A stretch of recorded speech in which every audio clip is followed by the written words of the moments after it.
Listening to stories of friends and family, and even some of my own, is easy to view incidents of sexual abuse in isolation.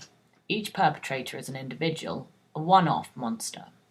In many cases they are, but I'd like to talk about something that I believe many of us experience on a day-to-day basis in the UK, in what we think of as a liberal, progressive, and at least for the most part, equal society.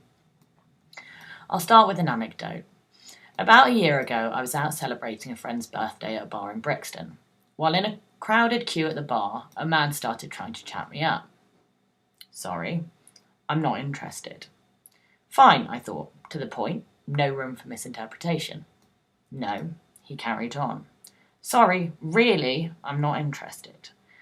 At this point, the man looks to the guy next to me, who I also don't know, and catches his eye.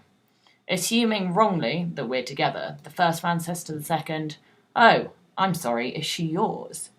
To which the second man responds, "No, it's fine, she's not with me, go ahead." I simply moved off, ordered my drink, returned to my table and recounted what had happened to my friends, pretty shocked at the behaviour of both men. Maybe the men in this incident expressed themselves in a way that was more starkly offensive than most, blatantly talking about me like I was a possession, with no regard for what I was actually saying. In fact, they pretty much ignored me completely.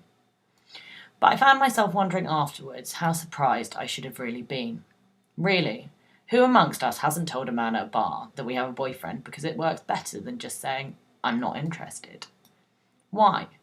Most of the time I'm not interested because I have a boyfriend. Most of the time I'm not interested, full stop. But I know that telling the guy at the bar I had a boyfriend would have stood a better chance of getting him to leave me alone. Why was that? Because then I'd belong to another man? Because he'd maybe respect that man, a man he'd never even met, enough to stop hitting on me? Maybe, maybe not. Maybe his ego was so big that he couldn't believe I wouldn't want him unless I was with someone else. Maybe. But maybe the reason isn't important. But how comments like his make people like me feel is important. And what I'd like to suggest is that language like his is harmful, and that the language you use matters.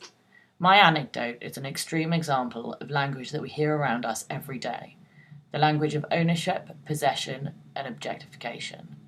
And as long as this language of ownership, possession, and objectification is used, it's legitimised.